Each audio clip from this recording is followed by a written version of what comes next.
Hi, welcome back. In this lesson, we are going to discuss some tools that are available to you for free or for very little money. We're going to talk about fraud alerts and fraud freezes. So first off, what's a fraud alert? An alert places a statement on your credit report so that if a fraudster attempts to obtain credit in your name, the creditor, in checking your credit, will encounter a statement that says something to this effect.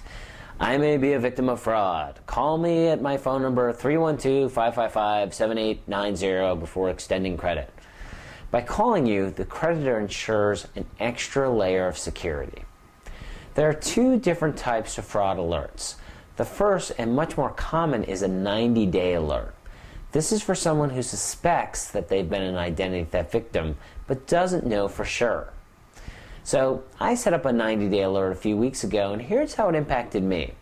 When I went to switch cell phone carriers, instead of the normal online credit check they usually do, yes, your credit score is checked when you apply for a cell phone plan. Did you know this? Anyway, they tried to call my contact number to verify it was me.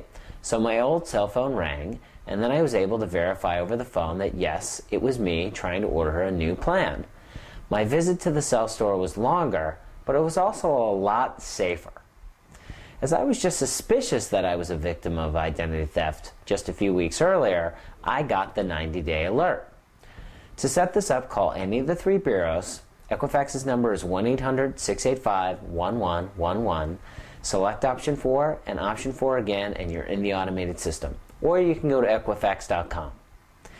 The second type of fraud alert is a 7-year alert, and this is for people who must prove to the credit bureaus that they were victims of ID theft by providing documentation by the credit card companies or financial institutions. A good idea if you've been a victim. Finally, there's something called a fraud freeze, which is available by law or on a volunteer basis by the bureaus in all 50 states and Puerto Rico. So what is this? A security freeze means that your credit file can't be shared with potential creditors or insurance companies. It can help prevent identity theft since most businesses will not open credit accounts without checking your credit history first. Once your account is frozen, credit cannot be granted until you unfreeze it. So remember my cell phone story a moment ago? If I had a fraud freeze in place instead of a fraud alert, I would not have received a call and credit would have simply been denied. So think of it this way, it's more protective than a fraud alert. Identity theft victims can list for free in most states, but non-victim consumers will pay $10 per bureau to set it up and $10 each time they need to unfreeze it. In most cases, you have to send your request by certified mail. Click the link under resources to find out more specifics within your state. If you are past the credit needing age and you're not likely to need credit for anything, you may want to do a credit freeze. Okay, this isn't right for most of us, but it may be right for your parents, your aunt, your uncle.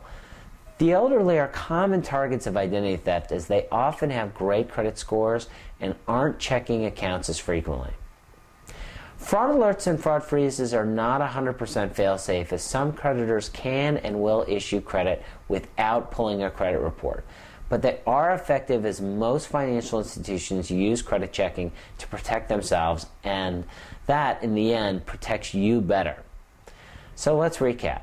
There are three types of protective measures: the 90-day alert, the 7-year alert, and the fraud freeze. The fraud alerts are free and provide an extra layer of security. The 7-year alert will only be placed with proof that you are a victim, whereas the 90-day alert can be placed by anyone merely suspicious of fraud. The fraud freeze is more protective and costs $10 to set up and $10 to unfreeze for each bureau in most cases. A good idea if you don't need a loan, credit card, or new cell phone plan in the near future. So that's a quick overview of fraud alerts and fraud freezes. Thank you. Remember, everyone's situation is different. Be sure to contact a financial advisor or a credit counseling professional before making important financial decisions. This VCast is for educational purposes only and is not a substitute for receiving personalized professional advice.